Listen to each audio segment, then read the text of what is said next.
오늘 106쪽 12장부터 오늘 읽겠습니다. 네, 정희 선배님 준비되시면 시작해 주세요. 12장 세상에서 가장 위대한 모험가 그리스의 찬란한 시대는 오래지 않아 막을 내렸다. 그리스인은 다른 모든 것은 할 수 있어도 평화는 유지할 줄 몰랐다. 특히 아테네와 스파르타는 불편한 관계를 지속했다. 이미 기원전 431년부터 장기간에 걸쳐 두 도시는 혹독한 전쟁을 벌였다. 이것이 바로 펠레폰네소스 전쟁이다. 스파르타인은 아테네로 쳐들어가 도시를 풍비박산으로 만들었고 올리브 나무마저 모두 베어버렸다. 아테네인에게는 끔찍한 재앙이었다. 올리브 나무를 다시 심는다 해도 열매를 맺기까지는 아주 오랜 시간이 걸리기 때문이다. 아테네인도 반격에 나서 이탈리아 남부 시칠리아와 시라쿠스의 스파르타 식민지들을 공략했다. 이런 공방전이 장기간 지속되는 와중에 아테네에서는 심각한 전염병이 돌았고 페리클레스도 이 병으로 죽었다. 결국 아테네는 패배했고 도시의 성벽도 무너졌다. 모든 전쟁이 그렇듯 이 전쟁으로 그리스 전역이 피해를 입었고 승전국도 예외가 아니었다. 더욱이 델포이 근처에 사는 어느 부족이 사제들에게 불만을 품고 아폴로의 성역을 점거하고는 약탈을 벌이자 사태는 훨씬 더 악화되었으며 심각한 분란이 일어났다. 그런데 이 분란의 와중으로 이민족이 끼어들었다. 아주 다른 민족은 아니었다. 이들은 그리스 북부의 산악지대에 사는 마케도니아인들이었다. 마케도니아인은 그리스인과 친족이지만 훨씬 거칠고 싸움을 잘했으며 필리포스라는 아주 영리한 왕의 지배를 받았다. 필리포스 왕은 그리스어가 유창했으며 그리스의 풍습과 문화도 잘 알고 있었다. 그의 야심은 그리스 전역을 지배하는 왕이 되는 것이었다. 델포이 신전을 둘러싼 분란이 그리스 종교를 믿는 모든 부족의 싸움으로 번지자 필리포스 왕은 이를 기회로 삼아 그리스로 진군했다. 당시 아테네에는 연설 솜씨가 탁월한 정치가가 한 사람이 있어서 기회가 있을 때마다 필리포스의 계획을 폭로하고 나섰다. 그의 이름은 데모스 테네스였으며 필리포스 왕을 공박한 그의 연설은 필리포스 탄핵이라 불린다. 하지만 그리스 부족들 간의 불화가 너무 심해서 필리포스의 침략을 막아낼 수 없었다. 필리포스 왕이 이끄는 마케도니아군은 카이로네이아라는 곳에서 그리스인과 싸워 이겼다. 불과 100여 년 전 페르시아 대군과 싸워 이겼던 그리스군이 참패한 것이다. 이제 그리스인은 자유를 잃었다. 그리스인이 그토록 남용했던 자유는 기원전 338년 종말을 구했다. 그렇지만 필리포스 왕이 그리스를 완전히 굴종시키거나 약탈하려 들지는 않았다. 그는 이제 다른 계획을 실행에 옮기려 했다. 그의 새로운 계획은 그리스인과 마케도니아인으로 구성된 대군을 이끌고 페르시아 정벌에 나서는 것이었다. 페르시아 전쟁이 일어났던 시대와 달리 아주 불가능한 일은 아니었다. 페르시아에서는 다리우스 1세처럼 유명하거나 크세스처럼 강력한 왕이 이미 오래전부터 등장하지 않고 있었기 때문이다. 왕들은 이제 왕국 전체를 감독하겠다는 의지가 없었고 지방 총독들이 많은 돈을 보내오기만 하면 만족했다. 왕들은 그 돈으로 웅대한 궁전을 지었고 부자스러운 왕실에서는 황금식기를 사용했으며 수많은 노예들조차 화려한 옷을 지어 입었다. 왕들은 먹고 마시는 일에만 탐닉했으며 총독들의 생활도 크게 다르지 않았다. 그런 왕국을 정복하는 것은 어렵지 않은 일이라고 필리포스 왕을 생각했다. 하지만 필리포스 왕은 전쟁 준비를 마치기도 전에 암살을 당하고 말았다.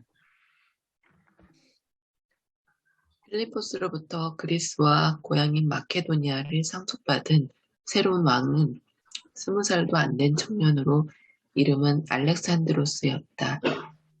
그리스인들은 풋내기쯤이야 쉽게 해치울 수 있다 생각했기에 해방이 머지 않았다고 판단했다. 하지만 알렉산드로스는 평범한 젊은이가 아니었다. 그는 아주 이른 나이부터 왕위에 오르기를 열망하던 청년이었다.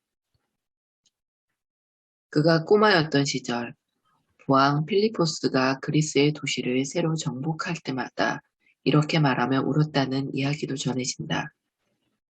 아버지 때문에 내가 왕이 될 때쯤엔 정복할 땅이 하나도 남지 않겠어. 이제 그에게도 기회가 왔다. 독립을 꾀했던 그리스의 도시 테베는 알렉산드로스에 의해 본보기로 파괴되었으며 시민들은 모두 노예로 팔려갔다. 그 후 알렉산드로스는 코린트에서 그리스의 모든 지도자들과 회합을 갖고 페르시아 정벌 문제를 협의했다. 그런데 젊은 왕 알렉산드로스는 용맹하고 명예욕이 강한 전사였을 뿐 아니라 고수머리를 길게 기른 아름다운 청년이기도 했다. 더욱이 그는 당시의 지식을 모두 터득하고 있었다. 알렉산드로스는 당대 가장 유명한 학자를 스승으로 모시고 있었기 때문이다. 그 스승이란 바로 그리스의 철학자 아리스토텔레스였다. 이 사실이 그렇게 대단한 의미일까? 물론이다. 아리스토텔레스는 알렉산드로스의 스승이었을 뿐 아니라 거의 2000년 동안 인류의 위대한 교사였다는 점을 생각한다면 이해할 수 있을 것이다. 2000년 동안이나 사람들은 어떤 문제에서 의견을 일치하지 않으면 그의 저서를 참고했다. 아리스토텔레스는 심판관이었고 그의 저술은 진리로 간주되었다. 실제로 아리스토텔레스는 당대에 알아낼 수 있는 모든 것을 수집하고 연구했다. 그는 자연의 역사와 별의 움직임, 그리고 동식물에 관한 책을 썼으며 역사와 인간의 사회생활, 정치학에 관한 글도 남겼고 올바른 사고 논리학과 올바른 행동, 윤리학에 관한 책도 집필했다. 더 나아가 그는 문학과 아름다움에 관해 논했으며 신에 관한 생각도 글로 남겼다. 그의 생각에 따르면 신은 별보다 더 높은 하늘에 꼼짝 않고 떠 있는 존재로 우리 눈에는 보이지 않는다.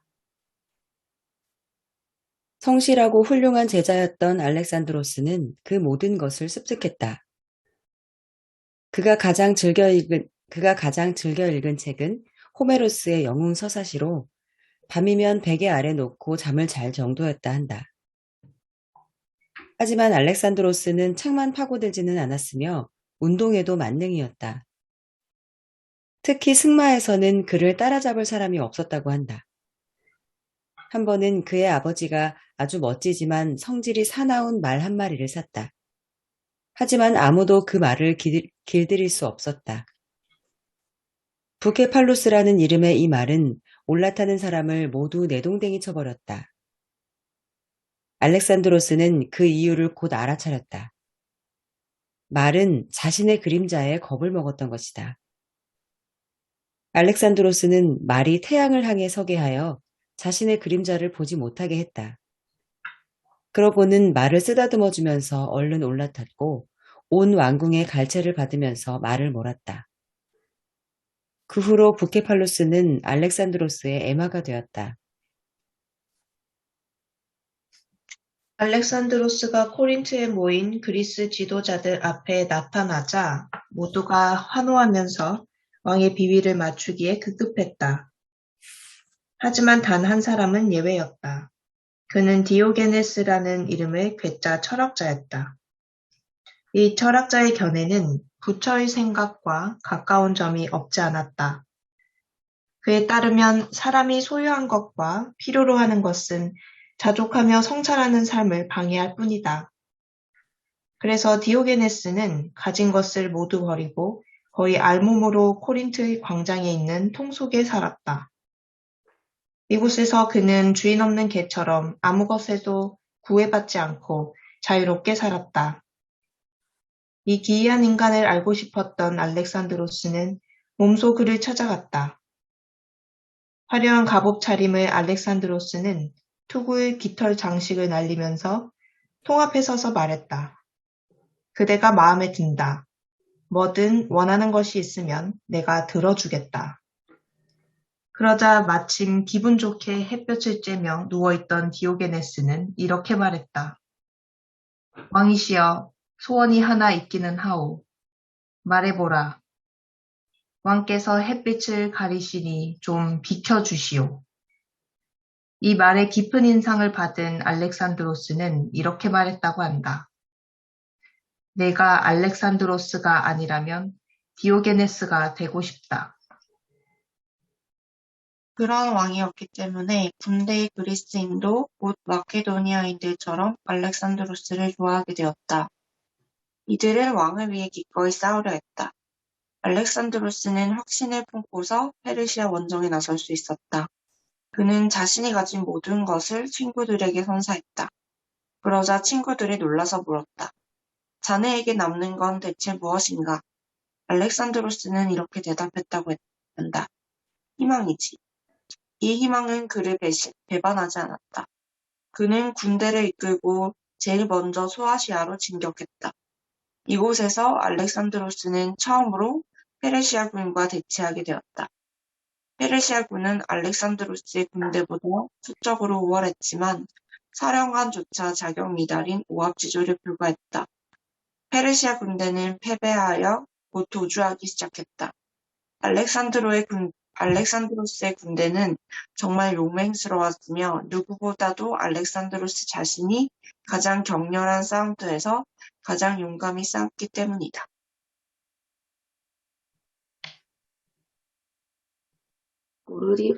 고르디우스의 매듭에 관한 유명한 이야기는 바로 소아시아 정복 과정에서 생겨났다.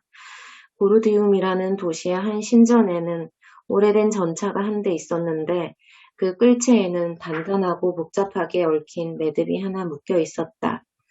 그리고 이 매듭을 풀 수 있는 사람이 세상을 지배할 것이라는 예언이 전해오고 있었다.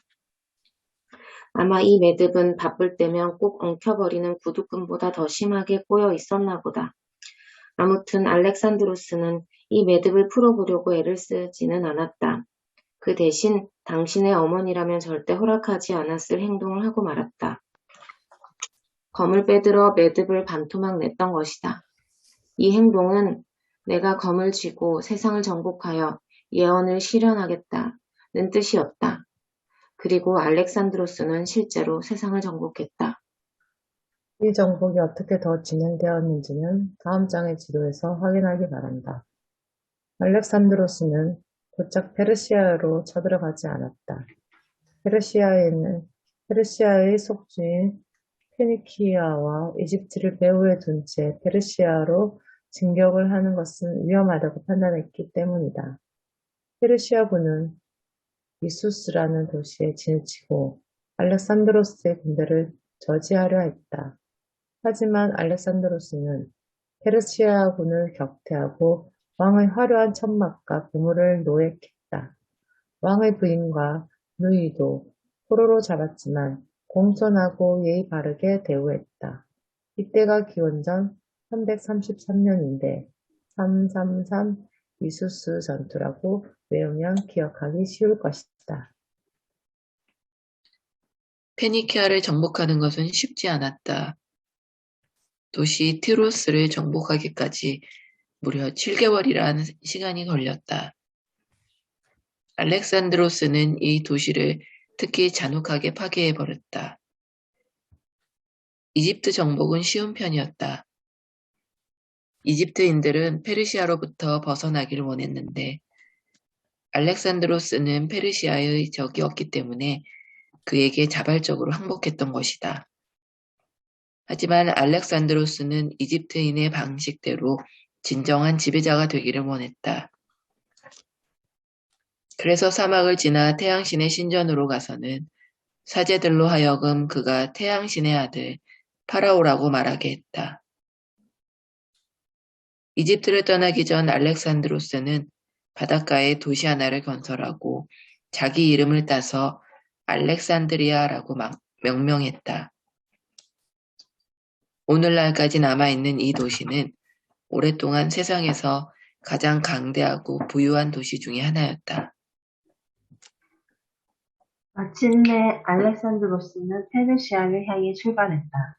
그 사이에 페르시아 왕은 거대한 규모로 군대를 모았으며 고대 도시 니네베 근처의 가우가멜라에서 알렉산드로스를 기다렸다. 페르시아 왕은 먼저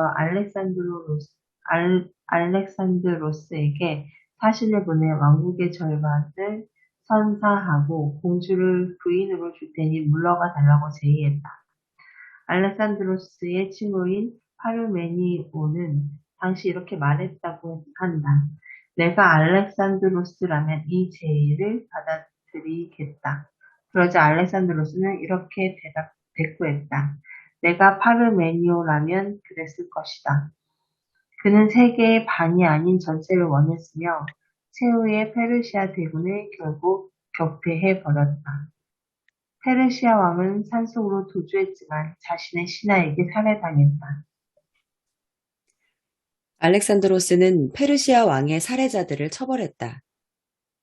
이제 그는 전체 페르시아 제국의 지배자가 되었다. 그의 제국에는 그리스와 이집트, 페니키아, 팔레스타인, 바빌로니아, 아시리아, 그리고 소아시아와 페르시아가 포함되었다. 그는 제국을 새롭게 정비했으며 나일강에서 지금의 시베리아까지 그의 명령이 미치지 않는 곳은 없었다. 당신이나 나였다면 분명 이 정도에서 만족했을 것이다. 하지만 알렉산드로스는 그렇지 않았다. 아직 발견되지 않은 미지의 나라들을 정복하고자 했다.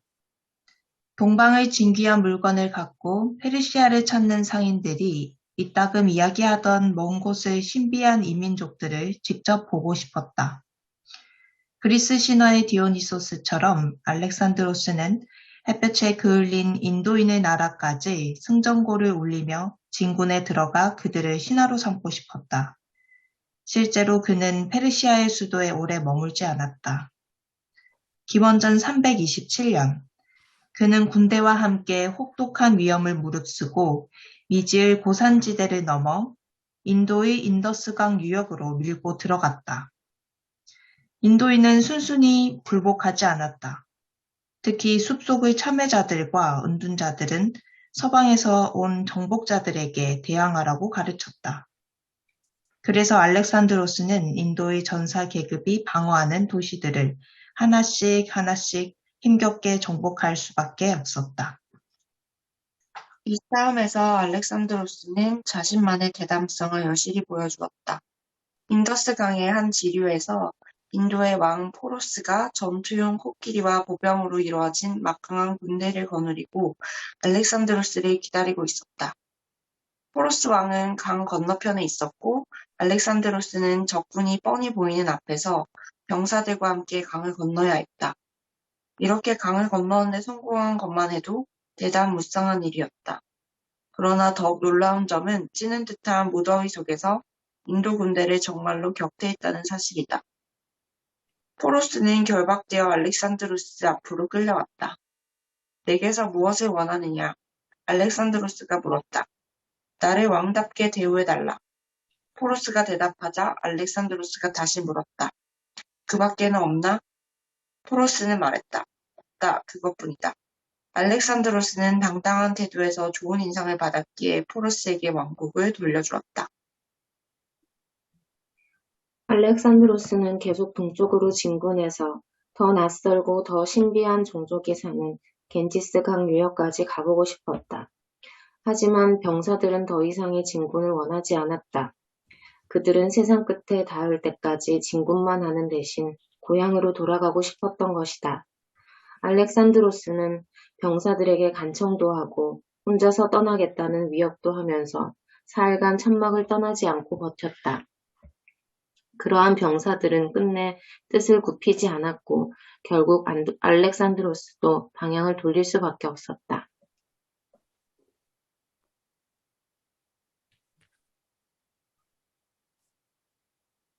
그렇지만 한 가지 점에서만은 알렉산드로스의 생각이 관철되었다. 왔던 길로 다시 돌아가지는 않기로 한 것이다. 물론 그 길은 이미 정복한 지역을 따라가는 것이므로 가장 안전했다. 그러나 알렉산드로스는 병사들에게 새로운 것을 보고 새로운 지역을 정복하고 싶었다. 그리하여 인더스강을 따라 인도양까지 내려갔다. 여기서 그의 군대 일부는 배를 타고 복부로 돌아갔다. 그러나 알렉산드로스는 끔찍한 고통을 굳이 감수하면서 돌투성이의 삭막한 항문지를 가로질러 갔다. 그는 모든 공격과 고통을 병사들과 함께 나누었으며 남보다 더 많은 물을 마시거나 더 오래 쉬지도 않았다. 이때도 그는 늘 선두에 서서 싸웠다. 이는 혹독한 모험에서 그가 목숨을 건진 것은 기적에 가까운 일이었다. 모험 중에 어느 요새를 공격했을 때의 일이다. 방벽에 사다리를 기대어 놓고 오르기 시작했는데 알렉산드로스가 제일 앞장섰다. 그런데 그가 방벽 위로 올라선 순간 뒤따르던 병사들의 무게를 이기지 못하고 사다리가 부서져 버렸다. 알렉산드로스는 방벽 위에 혼자 남았고 부하들은 얼른 뛰어내리라고 소리쳤다. 하지만 그는 곧장 성 안으로 뛰어내렸으며 벽을 등지고 서서는 방패로 몸을 가린 채 무수한 적군에 대항했다. 부하들이 방벽을 넘어 달려왔을 때 그는 이미 화살을 맞아 부상을 입은 상태였다. 위기일발의 상황이었던 것이다. 마침내 알렉산드로스와 부하들은 페르시아의 수도로 돌아왔다. 하지만 이곳은 앞서 알렉산드로스에 의해 정복될 때 잿더미로 변해버렸다. 그래서 그는 거처를 바빌론의 궁전으로 정했다. 당연히 그는 머물 곳을 마음대로 고를 수 있었다. 이제 알렉산드로스는 이집트에서는 태양의 신 아들이었으며 페르시아에서는 왕 중의 왕이었고 인도와 아테네에도 군대를 주둔시키고 있었다. 그는 진정한 세계의 지배자다운 모습을 취하기로 했다. 알렉산드로스가 이런 결심을 한 것은 자만심 때문이 아니었다. 단지 그는 아리스토텔레스의 제자였기에 인간을 아주 잘 알고 있었으며 권력이란 것은 화려함과 위엄을 갖출 때에만 감화력을 지닐 수 있다는 점을 익히 알았던 것뿐이다. 그래서 그는 수천 년간 바빌로니아와 페르시아의 궁중에서 치러졌던 장엄한 의식을 모두 받아들였다. 그의 앞에서는 누구나 무릎을 꿇어야 했고 진정 신을 대하듯 말해야 했다. 또한 그는 동방의 왕들처럼 여러 명의 부인을 거느렸으며 페르시아의 정통 후계자가 되기 위해 다리우스 왕의 딸과도 결혼했다. 알렉산드로스는 이방의 정복자로 머물고 싶지는 않았으며 동방의 지혜와 풍요로움을 그리스의 명석함과 능동성에 융합시켜 새롭고 경이로운 무엇인가를 창조하고 싶었다. 그러나 그리스인은 이런 상황을 마음에 들어 하지 않았다.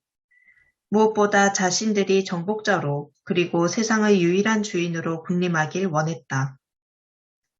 다음으로 그들은 자유에 익숙한 사람들이었기에 그 누구 앞에서도 무릎을 꿇으려 하지 않았다. 그들의 표현을 빌자면 그것은 개처럼 땅을 기는 것이었다. 그리하여 그리스인들과 병사들은 점점 더 반항적인 태도를 보였고 알렉산드로스는 그들을 고국으로 돌려보낼 수밖에 없었다.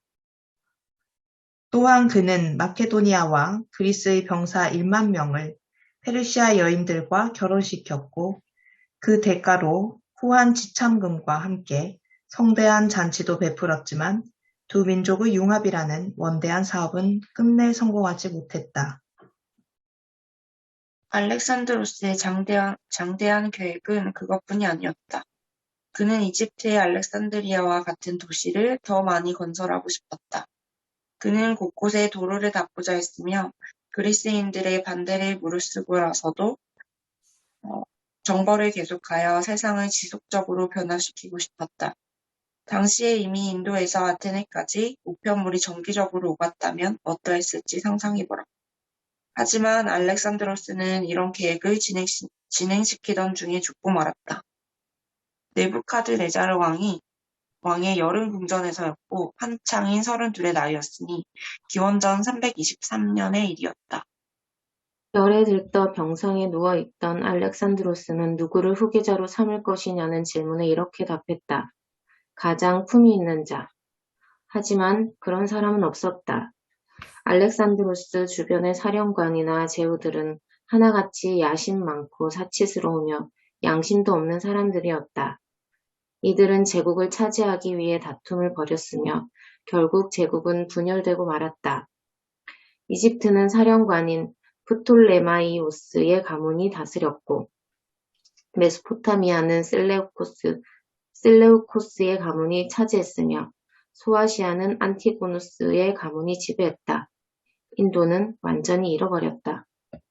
비록 세계 제국은 산산조각이 났지만 알렉산드로스의 계획은 서서히 실현되었다.